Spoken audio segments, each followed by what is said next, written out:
샬롬, 사랑하는 사랑부 가족들 반갑습니다. 월요일 아침이에요. 일주일 시작합시다. 무엇으로 시작할까요? 작은 큐티로 일주일을 시작합시다. 전도사님과 함께 나눌 말씀은요, 갈라디아서 3장 10절부터 18절까지 말씀인데요, 잘 듣고 깊이 묵상해 주시기 바랍니다. 그리스도께서 그렇게 하신 것은 하나님께서 아브라함에게 약속하신 복이 이방인들에게도 미치게 하기 위함입니다. 이 복은 예수 그리스도를 통해 옵니다. 예수님은 우리로 하여금 하나님께서 약속하신 성령을 믿음으로 받게 하기 위해 죽으셨습니다. 형제들이여, 예를 들어서 말하겠습니다. 사람들 사이에서도 약속을 맺으면 아무도 그 약속을 무효로 하거나 어떤 것을 덧붙일 수 없습니다. 하나님은 아브라함과 그 자손에게 약속하셨습니다. 그런데 하나님은 여러 사람을 가리키는 말로 그 자손들이라 하시지 않고 오직 한 사람을 가리키는 말로 내 자손이라고 말씀하셨습니다. 그 한 사람이 바로 그리스도이십니다. 내 말의 뜻은 이렇습니다.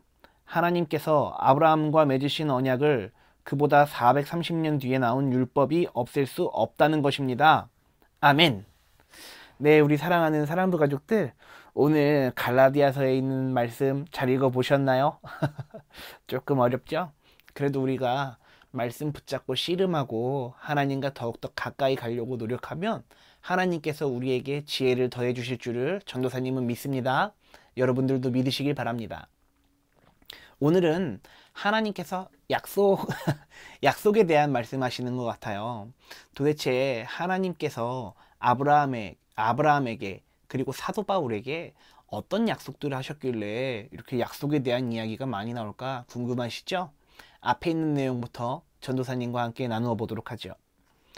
그리스도께서 그렇게 하신 것은 하나님께서 아브라함에게 약속하신 복이 이방인들에게도 미치게 하기 위함입니다. 이 복은 예수 그리스도를 통해 옵니다. 예수님은 우리로 하여금 하나님께서 약속하신 성령을 믿음으로 받게 하기 위해 죽으셨습니다. 아멘. 예수님께서 아브라함에게 약속하셨던 하나님의 복이 모든 열방에 퍼지기를 소망한다. 그러기 위해서 십자가로 향하셨다 라고 말씀하고 계세요. 이 사도 바울이 어떤 약속을 아브라함이 받았는지 한번 전도사님이 설명해 드려 볼게요. 아브라함은 하나님께서 가라고 하는 그 땅으로 믿음으로 전진했어요. 아브라함아, 너희 친척과 본토와 아비집을 떠나서 내가 너에게 명령한 곳으로 가라. 그러면 내가 너에게 복을 줄 거야. 자손의 복을 줄 거고 너의 이름이 영원히 기억될 거야. 아브라함아, 내 말을 듣고 믿음으로 전진하렴 라고 하나님께서 말씀하셨어요. 창세기 12장에 나오는 내용이죠. 근데 그 복이 아브라함 한 명에게서 끝나는 것이 아니라 모든 열방에, 모든 민족에게, 모든 이방인들에게까지도 그 복을 주시겠다. 그러기 위해서 하나님께서는 예수 그리스도를 대속제물로 내놓으셨다 라는 이야기죠. 예수님께서 우리를 위해 죽으셨어요. 근데 그 죽으심은 그냥 예수님의 단순한 죽음으로만 끝나는 것이 아니라 우리에게 부활을 약속하시고 영생을 약속하시고 아브라함이 받을 복을 우리 모두에게 나눠주시기 위해서 십자가에 달려 죽으셨습니다.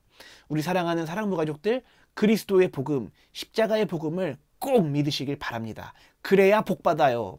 그래야 우리가 영생을 얻을 수 있어요. 그래야 우리가 영원을 살 수 있습니다. 믿으시길 바랍니다. 이어지는 구절 또 한번 읽어볼게요.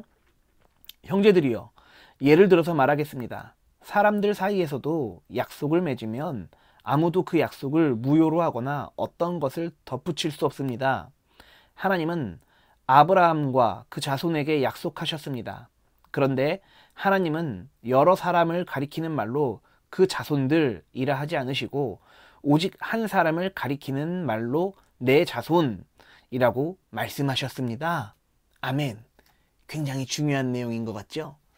우리가 약속을 하고 이렇게 서로 약속을 하죠. 친구들끼리도 약속, 부모님과도 약속, 선생님들과도 약속, 이렇게 약속한단 말이에요.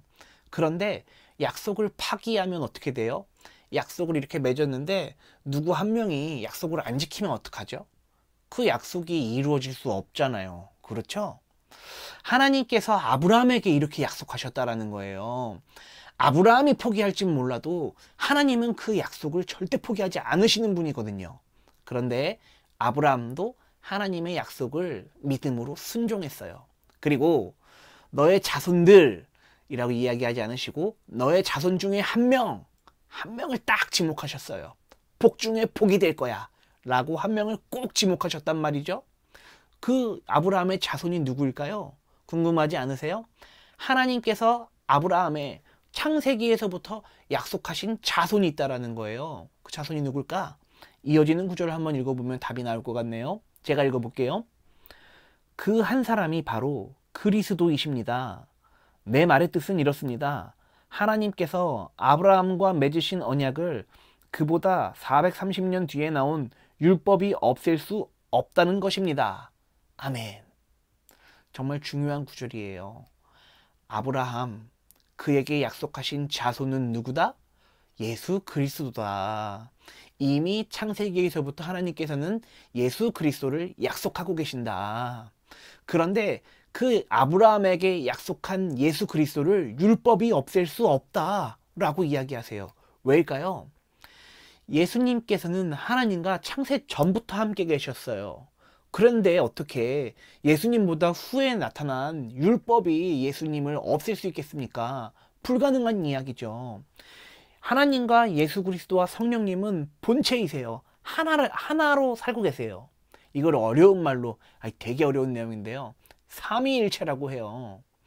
셋이지만 하나예요. 하나지만 셋이에요. 그것을 성령님께서 가능하게 하셔요.